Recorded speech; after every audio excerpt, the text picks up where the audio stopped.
les premiers cités. Donc les premiers cités. Ils sont à 7. En comparaison pour les cités dans les tribunaux des cités. Tandis que le deuxième, troisième, quatrième, cinquième, sixième et septième apparaissent représentés. Sous réserve de la saison. Et les tribunaux non saisis à l'égard de la partie citante. Volontairement, ils sont formatés d'un exploit régulier. Là, c'est les classes saisi sur sa comparution volontaire. Et pour les comptes des cités, les jours dossier, une citation directe instrumentée les 7e jours du mois de juillet de l'année en cours à la requête de M.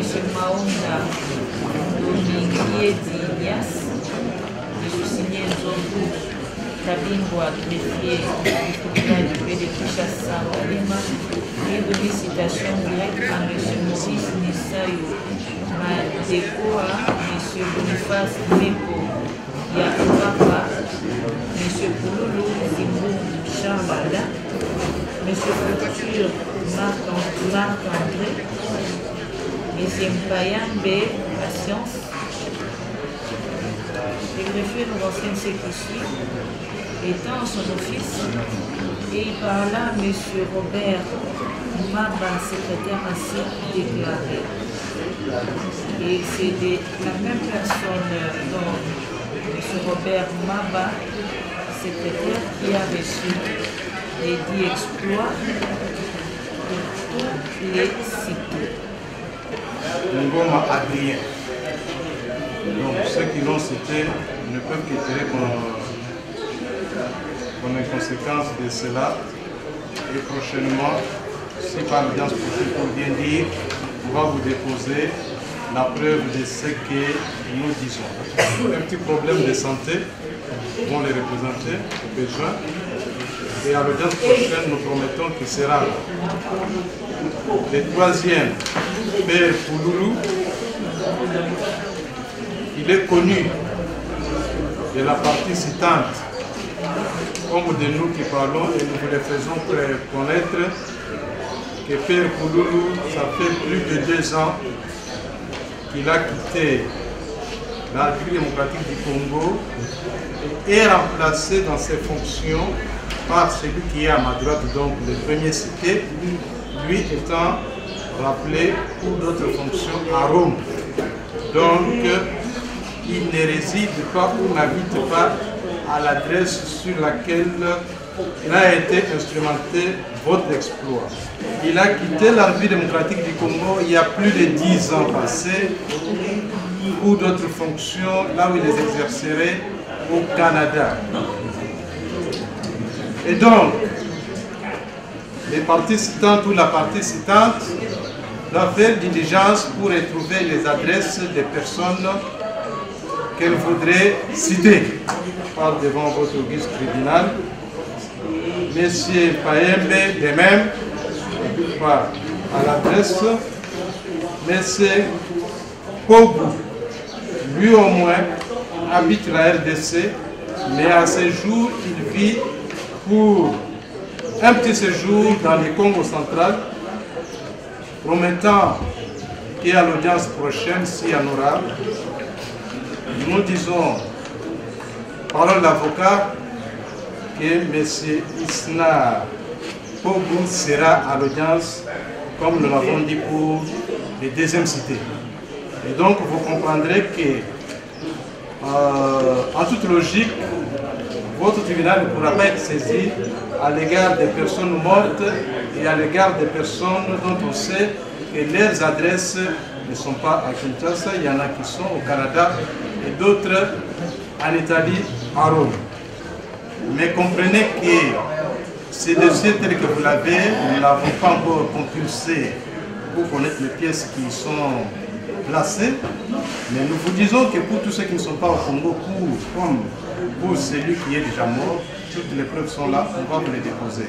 Et d'ailleurs, pour ceux qui sont au Canada, comme celui qui est à Rome, rien que par les actes de nomination, il est prouvé qu'ils sont rappelés, on va vous les déposer. Qui est au Canada? Père Pouloulou, Père plutôt, Père Vénère Couture. Et celui qui est à Rome? C'est Père Pouloulou.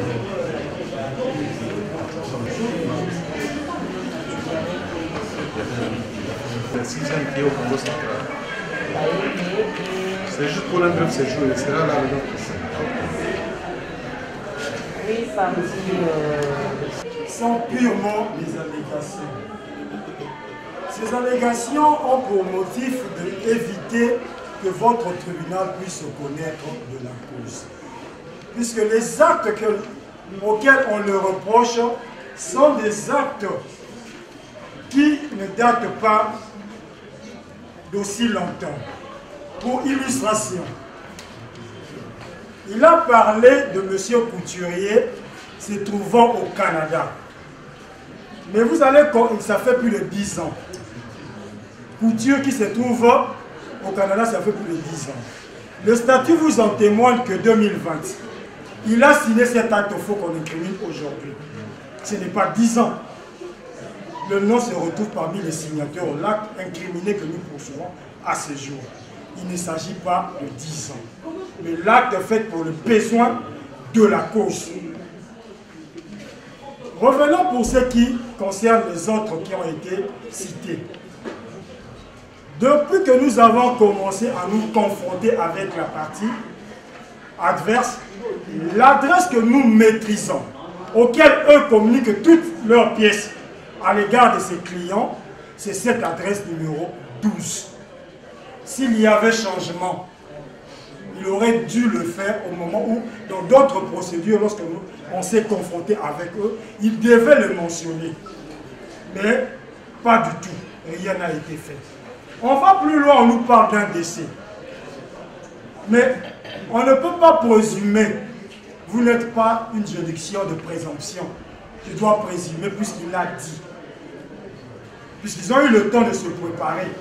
Que ce soit pour M. Couturier, que ce soit pour M. Pouloulou qui est à Rome. Mais à Rome, mais il continue de poser des actes. L'acte de décès, nous n'avons pas vu. Aucun acte, ce n'est que les allégations pures et simples. Nous arrivons ici, issus d'un dossier de 2025 ici, auquel ces mêmes individus ont posé des actes. On a besoin de faire droit à ces mascarades qui nécessitent de vous empêcher de connaître de la cause. Et si, avec votre permission,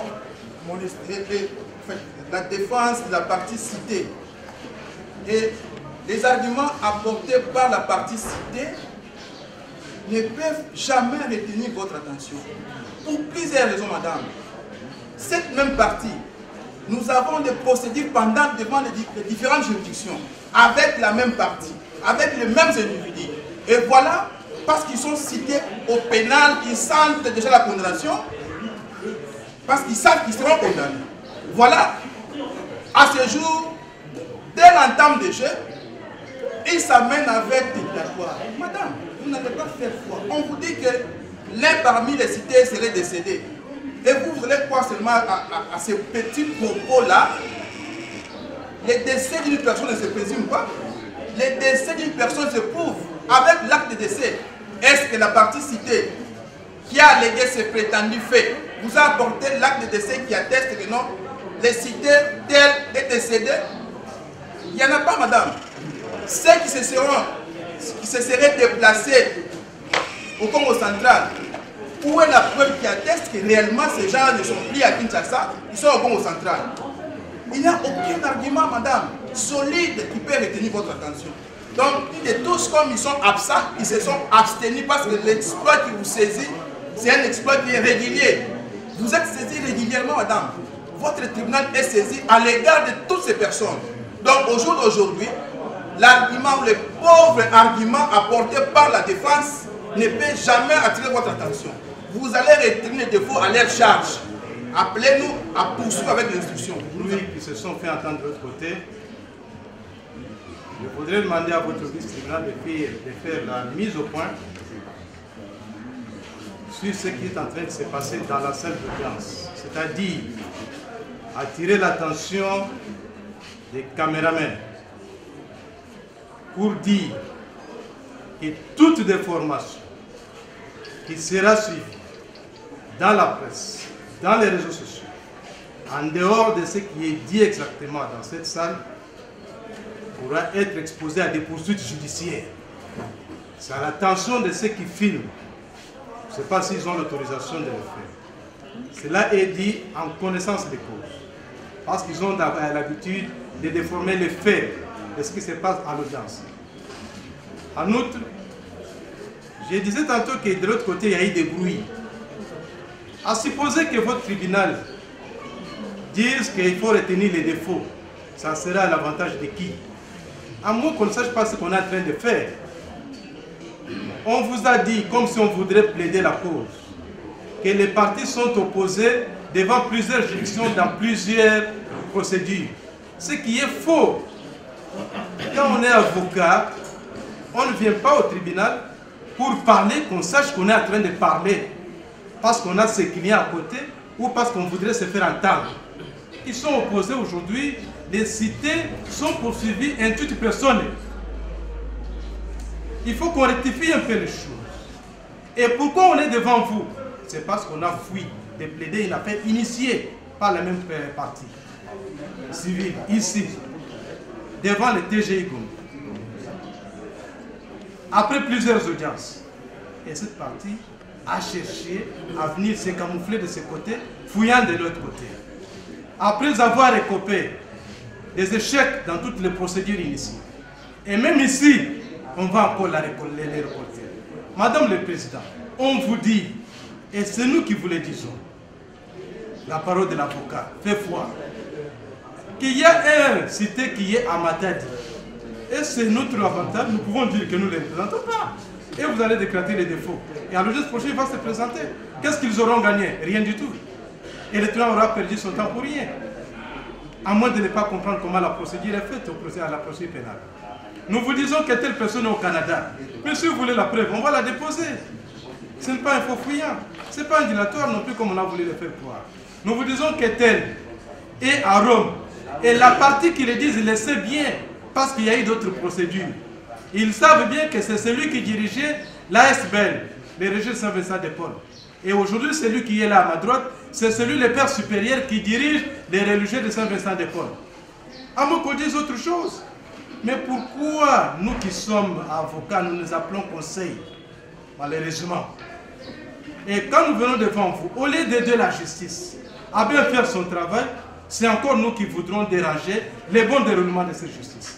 Nous avons dit, Madame le Président, que les personnes dont nous avons cité, dont le 7e cité est mort, nous allons vous amener la preuve. Il ne suffit pas pour nous de venir nous présenter devant vous, prétendre qu'il y a une personne décédée et ne pas vous prouver ce décès. Ce serait non-sens. Et pour ceux qui ne sont pas au pays, nous allons vous amener la preuve à l'audience prochaine. C'est tout. Et pourquoi nous devons nous acharner? La procédure est entamée, l'instruction de l'affaire sera menée, et c'est vous, le tribunal, qui allez départager, qui comprendrez quelle est la partie qui aura raison, quelle est la partie qui aura tort, et quelle est la partie qui pourra peut-être se disculper devant cette procédure. Nous avons dit. Cette homélie a manqué de quinquessence. Madame la Présidente, en date de ce mercredi passé, les mêmes individus nous ont produit de fausses pièces, la totalité de fausses pièces. Et ces fausses pièces qui ont été produites,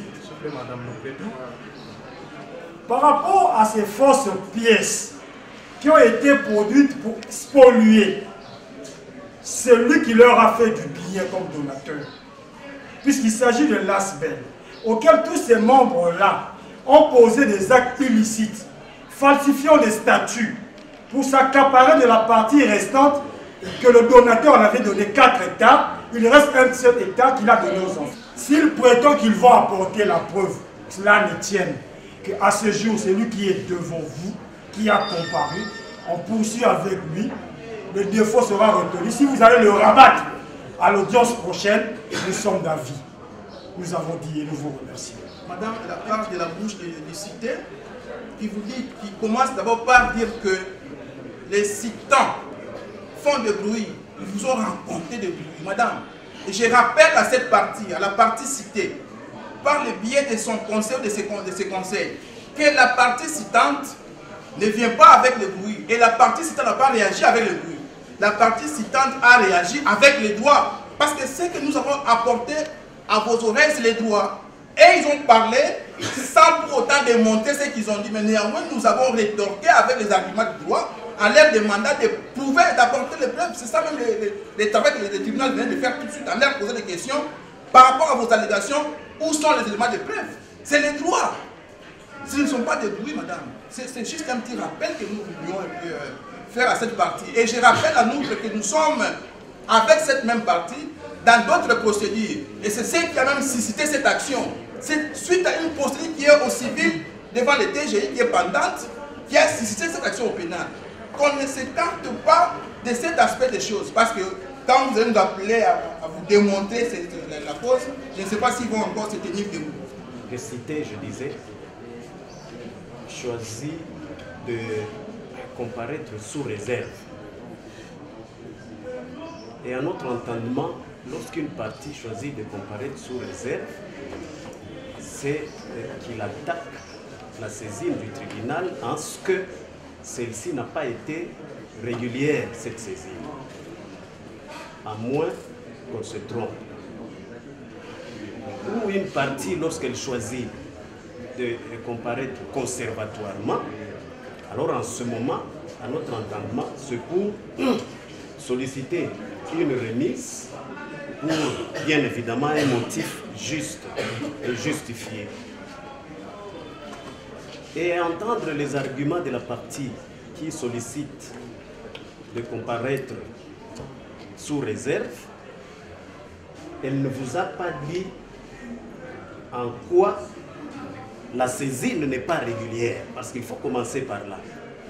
En quoi consiste cette réserve par rapport à la saisine, à l'exploit tel qu'instrumenté? Mais elle vous dit, bon, elle présente les justifications de l'absence de certaines cités. Voilà, s'agissant de tel, il est déjà décédé. S'agissant de tel, il n'est pas à cette adresse, il serait en France. Je m'excuse, s'agissant de tel, serait, et vous dit, à l'audience prochaine, nous allons vous produire les pièces justificatives de ce que nous venons de donner. Et là, nous nous disons, est-ce la comparaison sous réserve ou celle-ci avait le sens de pouvoir comparaître conservatoirement pour pouvoir dire, voilà, à ce jour, tel n'est pas à cette adresse, nous allons vous apporter la preuve prochainement, tel est déjà décédé, tel est déjà décédé, et pour toutes ces raisons, nous sollicitons une remise pour que cela puisse se faire.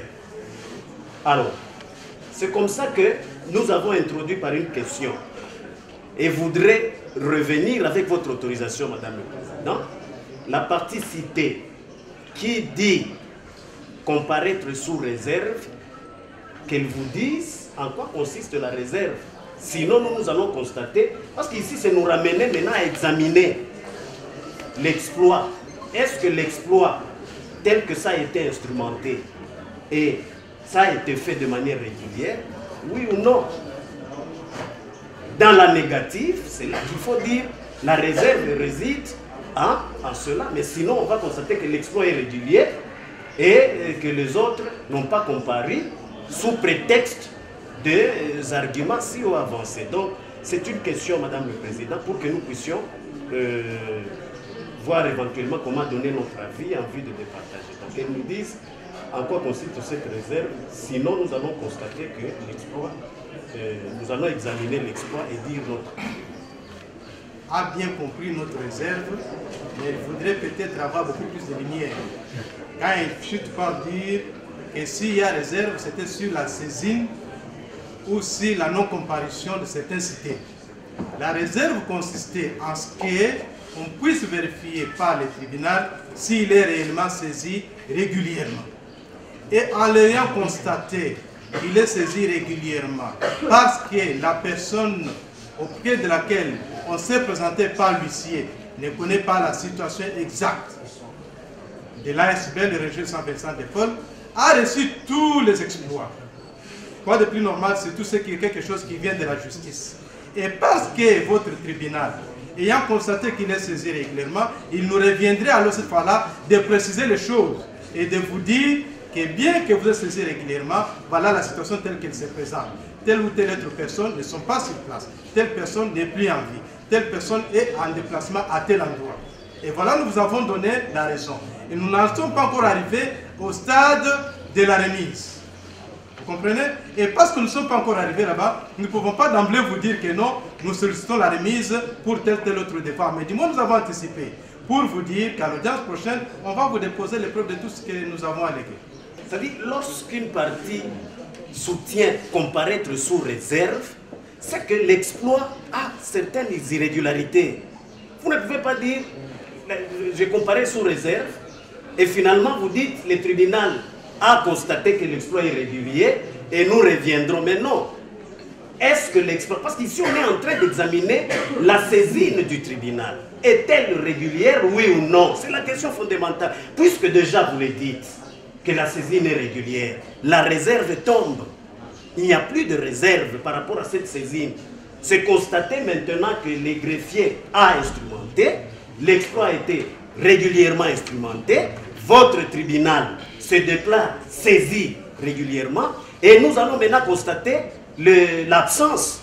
Parce que c'est que lorsque l'argumentation là, c'est la justification de l'absence. Ce n'est pas la justification de la réserve. L'exploit est régulier, oui ou non? Oui, vous le dites. On va poser la deuxième question. Où sont-ils les concernés? C'est là que vous prenez parole pour justifier maintenant leur absence. Mais on ne peut pas dire ici, voilà, la réserve, non. Donc, déjà, ici, nous prenons parole pour dire, Madame le Président, puisque vous nous aviez déjà donné la parole, pour donner notre avis par rapport à l'exploit que vous êtes régulièrement saisi. Tel que toutes les parties l'ont constaté, même celle qui semble émettre la réserve, l'a dit au finish que votre saisine est régulière au vu de cet exploit qui a été régulièrement instrumenté. Et c'est l'identification de la partie qui a comparu M. Maurice Nessayo Maldé. Vous êtes congolais? Oui. Où est-on? À Isero, le 20 juin 1973. Le nom de votre sœur? Abaïda Paul.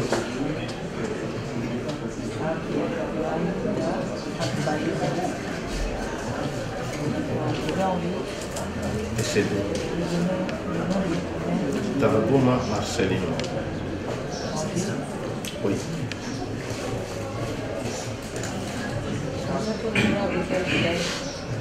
Un décès.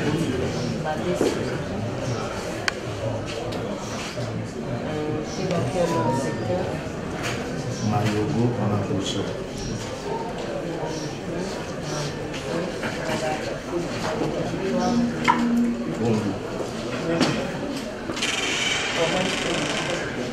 Otuele.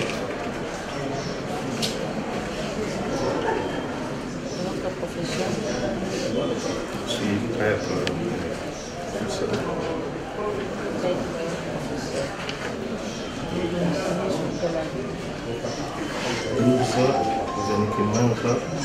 Quartier Matemayo, de Manatoula, Kinshasa.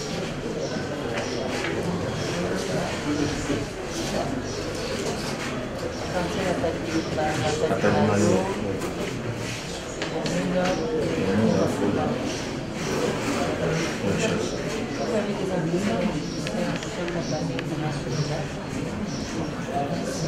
Et cet exploit, à mon avis, il est indigeste. Je ne comprends rien. On y parle de tout et de rien. on y parle de tout et de rien. Tantôt on dit que monsieur ou le père Nessayo est nommé en remplacement de Pouloulou, comme je venais de vous le dire, et Pouloulou n'est plus au Congo, il vit à Rome.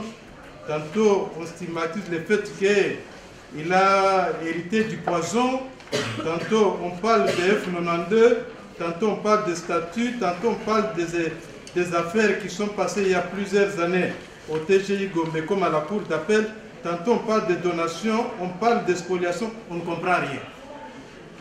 Si vous l'avez entre vos mains, vous voyez que vous essayez de lire, vous risquerez de tomber malade. L'exploit est flou. Dans cette obscurité de libellé, Madame le Président, Mesdames du tribunal, on ne sait pas comment organiser la défense. On ne comprend pas quel est l'objet de cet exploit. Quel est l'objet du litige ici? On ne comprend rien. Qu'est-ce qu'on veut au juste? Qu'est-ce qu'on veut demander? Il y a toute une littérature que, on dirait quelqu'un, je comprends bien que le citant n'a pas fait les études de droit, et quand il se met à écrire, il écrit n'importe quoi. Et dans ces conditions, les cités ne pourront pas bien organiser leur défense. C'est le seul moyen que nous avons. C'est une lettre. Mais même cette lettre, si on me l'écrivait comme ça, par mon enfant qui est en premier graduat des droits, je ne pense pas qu'il peut écrire comme ça. Et donc, Madame le Président, distingué membre de la composition, Monsieur et Madame du ministère public, en examinant cet exploit, je me suis perdu sur l'avenue Sayo. Mais même sur l'avenue Sayo, dans la ville de Kinshasa, dans la commune de Kassavubu, je pense que ceux qui sont là apprennent quand même à bien faire les choses. Malheureusement, Madame le Président, pour notre citant, il pourra bien revoir les choses et vous direz cet exploit, il le sera. Pour l'obscurité des idées. À moins qu'on ait bien refaire les choses. Nous avons dit. Je sais que vous avez ce dossier depuis 3 jours. Et si vous avez compris quelque chose, vous nous demanderez de procéder. Mais au cas contraire, tel que je vous vois en train de le lire, vous ne comprenez rien comme moi. Je ne vous prête pas des intentions, mais je comprends. Parce que moi, j'ai commencé à le lire depuis que je l'ai lu.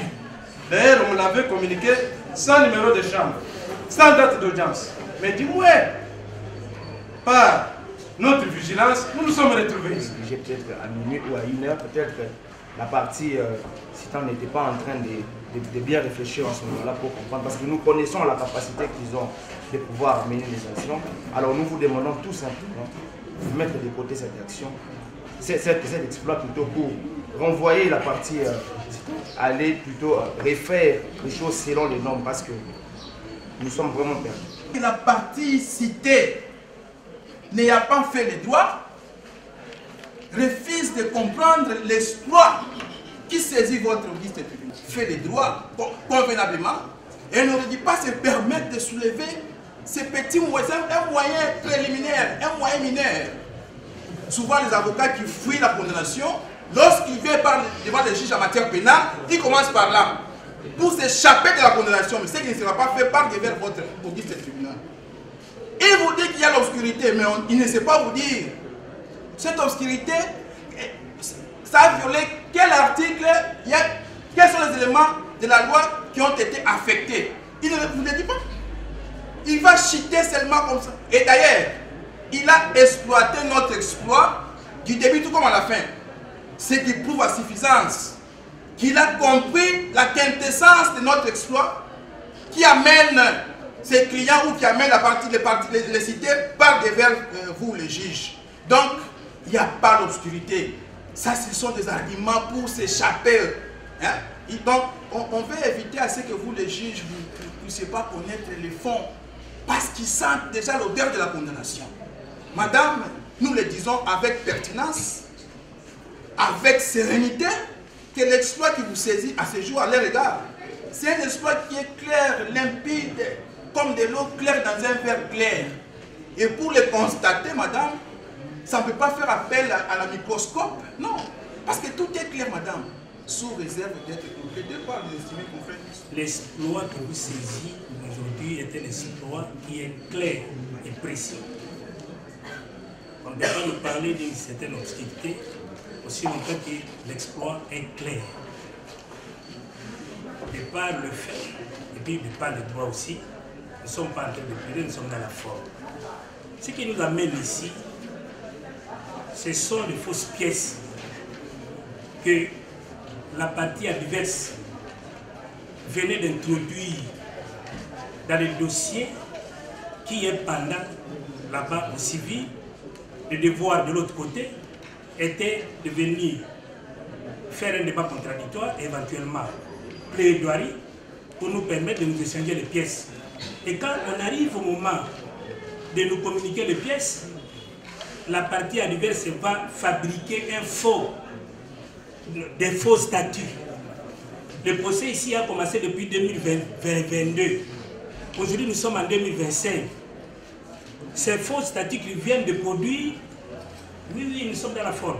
Ces faux statuts qu'ils viennent de produire n'ont jamais été brandis devant, n'ont jamais été communiqués ni brandis devant les instances. Curieusement, quand nous sommes retrouvés avec les fausses pièces, nous avons initié cette action.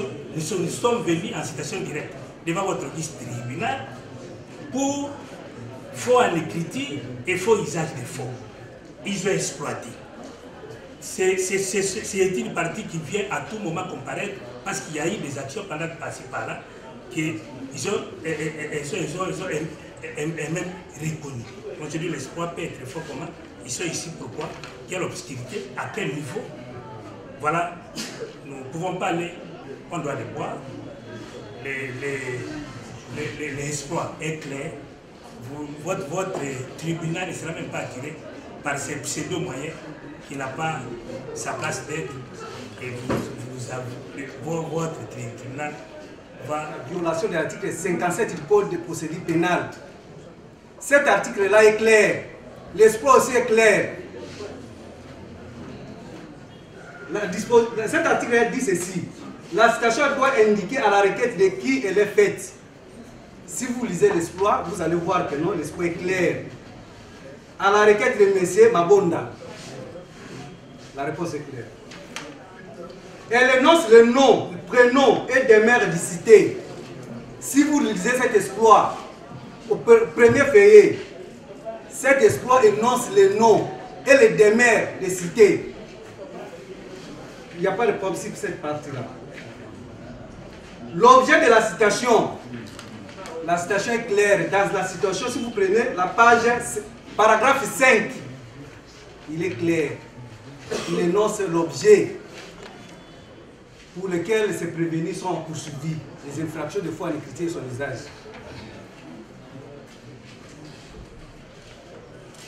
Le tribunal devant lequel la personne citée doit comparaître.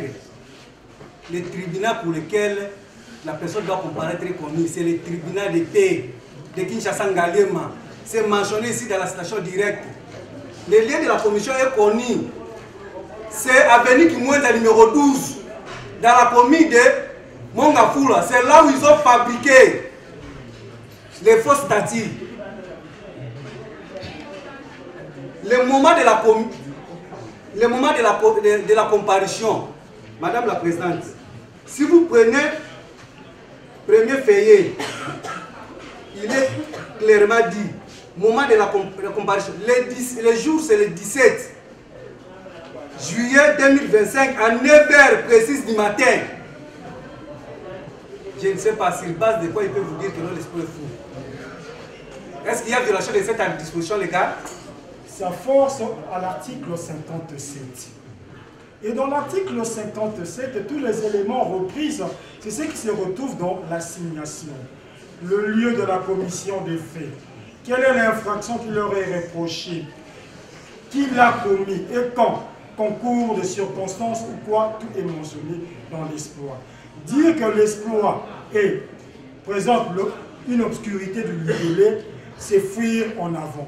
Qui plaise à votre tribunal de nous permettre d'instruire à ces moments-là les éléments qu'il feint de ne pas connaître, vous aurez des réponses claires et nettes à ce moment.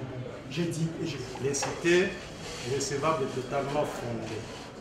Au motif pris de ce que même la partie citante, elle-même quand elle prend la parole, elle se perd. Nous n'avons pas soulevé l'irrégularité de l'exploit.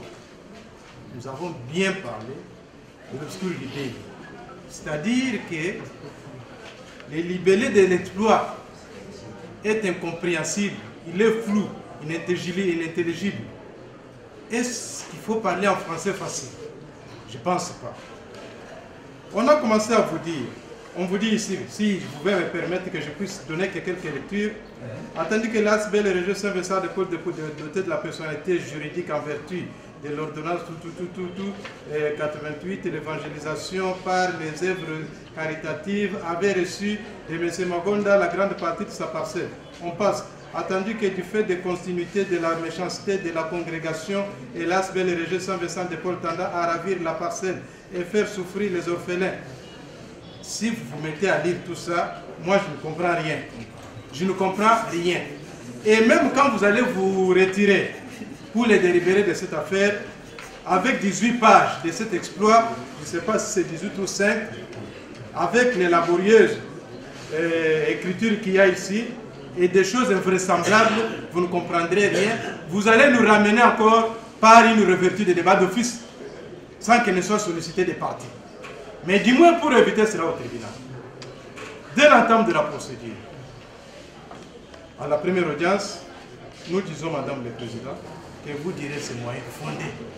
Il y a l'obscurité de fond en comble. Et nous avons dit. Il s'agit de l'ASBEL, entre guillemets. L'un des représentants, le voici devant vous. Qu'est-ce qu'il est reproché à ces représentants au nombre de 7? La prévention de faux en écriture et de l'usage de faux que le 7 ans commis, plus un F92 falsifié pour le besoin de la cause. En repartant dans l'exploit, le corpus de l'exploit, on a cité un à un. Le premier cité, qu'est-ce qu'il a fait? C'est mentionné. Le premier cité. Le deuxième, le troisième ont posé le faux en écriture. Ils ont pris cette même décision, ces faux statuts. Ils sont allés comparaître devant les juridictions avec ces faux statuts-là. Le 4 restants ont fait l'usage de ce faux, qui ont donné des décisions auxquelles ils sont allés déguerpir de paisibles citoyens sur le terrain. Et ils vous disent qu'on ne connaît rien. Mais lorsqu'on va déguerpir, monsieur le père va déguerpir, là il connaît ses droits. Mais lorsqu'on arrive pour le recadrer, le père dit qu'il s'agit de l'obscurité. Il n'y a pas de l'obscurité, dans la mesure où nous attaquons un statut qui a falsifié le statut de 1991, auquel nous avons produit les pièces, auquel ils ont fait, même le ministère de la Justice a dit qu'ils n'ont même pas qualité de poser ces actes. Et tous ces faux-là, un F92 faux, des statuts fausses, auxquels ils se sont accaparés d'une propriété appartenant à autrui. Le faux qui est établi dans ce dossier est bel et clairement, vu que la disposition mise à la fin, on vous dit clairement qu'il s'agit des articles précités qui condamnent l'infraction de faux et usage de faux. Nous n'avons pas à ajouter, la souveraineté vous revient. J'ai dit et j'ai vu. Devant nous la citation directe qui saisit votre tribunal. Et au cours de l'audience, la partie citée a soulevé l'exception lorsqu'il est rédigé que vous diriez recevable parce que pour eux cette citation n'est pas intelligible et ainsi leur met en mal pour défendre leurs intérêts et ils ne savent pas de quoi est-ce qu'il leur est reproché. Cependant, à la lecture de l'article 57 du Code de procédure pénale, qui est donc le siège de la matière, tant bien que cet article ne limite pas le nombre de mots ou encore de pages qui doivent constituer la citation, cependant il énonce du moins de points cruciaux qui ne doivent pas manquer. Et parmi ce point figure l'indication de la nature des faits qui sont reprochés aux cités. Au milieu de cette litanie que constitue cette citation directe, nous avons tiré notre attention au paragraphe énonce certains points que nous trouvons la nécessité de donner lecture.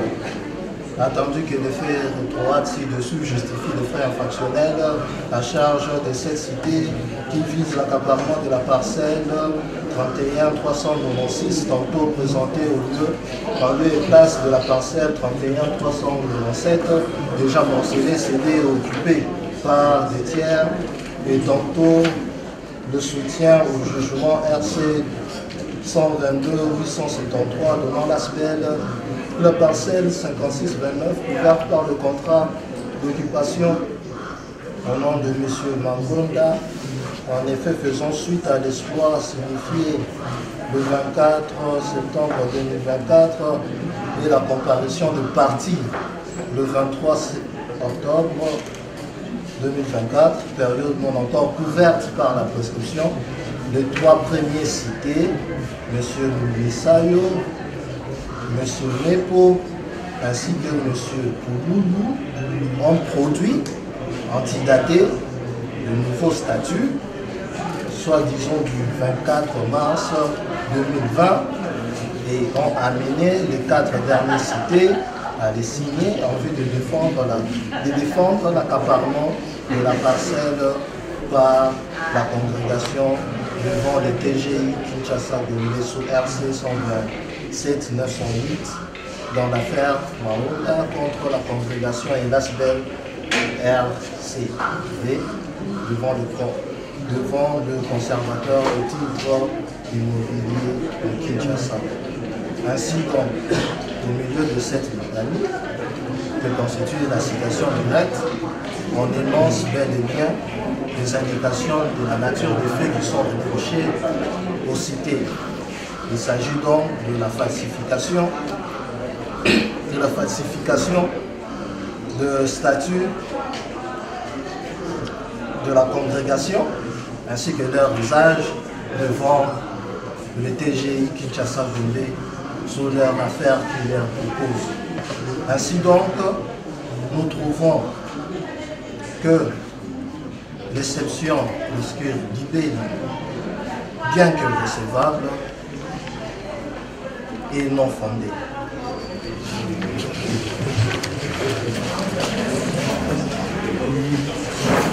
Non fondée.